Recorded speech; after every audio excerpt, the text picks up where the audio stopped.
Hey everybody, welcome to another Kitaria Fables video. In this video, I am going to be showing to all of you about how to get the coin pouch item. So before I mention that, I should say that the very first time that you may run into wanting a coin pouch is when you go through these sword upgrades. Eventually we get taken to the great sword, which requires 2 coin pouches. You may also run into the same problem when you're actually going down through here into the great bow if you are going the bow route, because this great bow also requires 2 coin pouch. Okay, so let me go ahead and show you how to get a coin pouch item in this game. Now unfortunately you don't get this early on in the game. The coin pouch item can only be obtained later in the game. The specific location is going to be in Kanini Beach, but more specifically the cavern to the west in Kanini Beach that has a locked door on it. However, you will only be able to unlock this door once you have actually completed several other quests in the game and progressed the story enough. Essentially what you have to do is first of all make it all the way to Mountain Field, Icy Mountain, and complete all the quests up until that point. Specifically the quest that you actually have to go ahead and accept that will lead you to that eventually is going to be right up here, known as Gathering Information. The Gathering Information quest is obtained by talking to Sunny at the beach. Let me go ahead and show you. Here we are in Kanini Beach, and Sunny is actually the character that's located right over here. Again, the quest is not going to activate unless you first complete all the other quests up until that point. Specifically, all the ones down here, I'll just go ahead and show you really quickly, but in my entire walkthrough you can actually see a glimpse of all of these different quests. But there's a lot of quests, and you actually do have to advance through the game pretty far into it. Eventually, once Sunny actually gives you the Gathering Information quest, you can then accept it and complete the next several quests, which are actually pretty simple and involve getting a key from the Sand Dunes area, which is specifically the West Sand Dune area.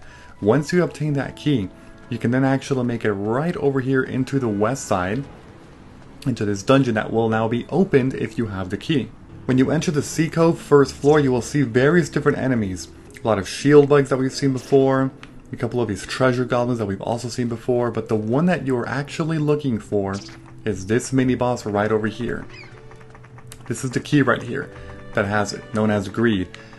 Now, Greed actually is a docile enemy, meaning it will not attack you unless you attack it first. So what I recommend doing is killing all the other enemies around the vicinity first, all the ones that are aggressive. That would actually make it a whole lot easier to deal with this mini boss once you deal with them first. You can technically leave the treasure goblins that are like really far away, but even then, they will more than likely still attack you if they see you attacking Greed, because they're kind of the same species in a way. So I do recommend just defeating all the different enemies. Once all the enemies are clear, you then want to start by attacking Greed. Once you attack him one time, he will actually show you a series of attacks. The first is a basic attack right in the front. It's actually pretty simple to dodge. The second is that he throws some kind of like saws alongside the ground directly at you, which is also easy to dodge. And the third is a series of fireball attacks.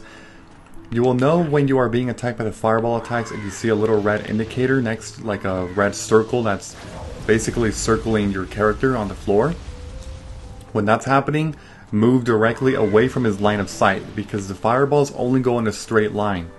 If you stand directly in his line of sight when he does that, you will get hit every single time.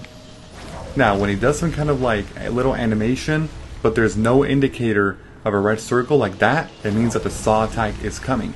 The saw attack also only attacks directly in front of him, so you'll actually see what move he's going to use. So for example, if we go up close and let him do something, that's right there a regular attack. If we go like this, that's another regular attack. That's another regular attack.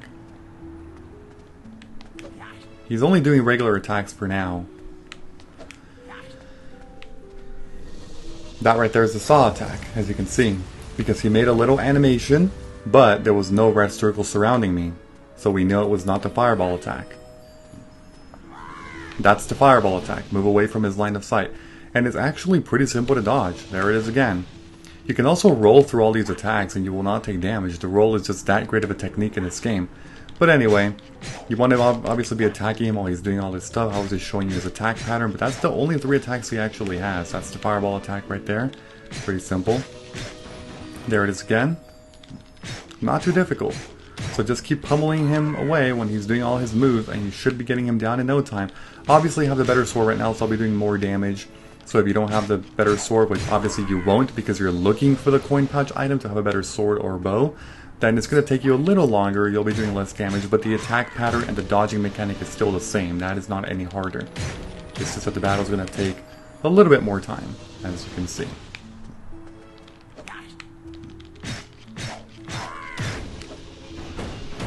Right there is a situation where he ended up hitting me with a fireball attack because I was directly in front of his line of sight.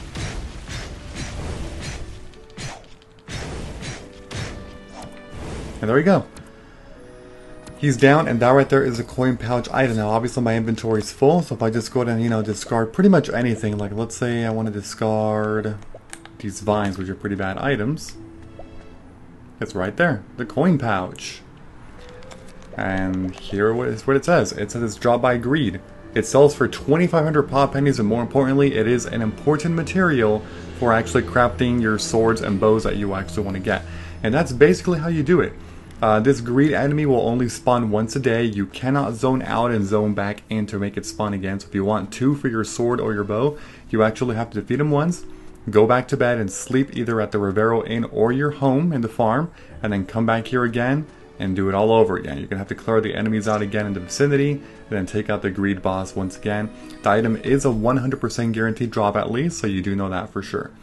Other than that though, that's actually it for this video. So before I end this video, don't forget to leave a like, comment, subscribe, and turn on notifications if you enjoyed the video. I will see you all later.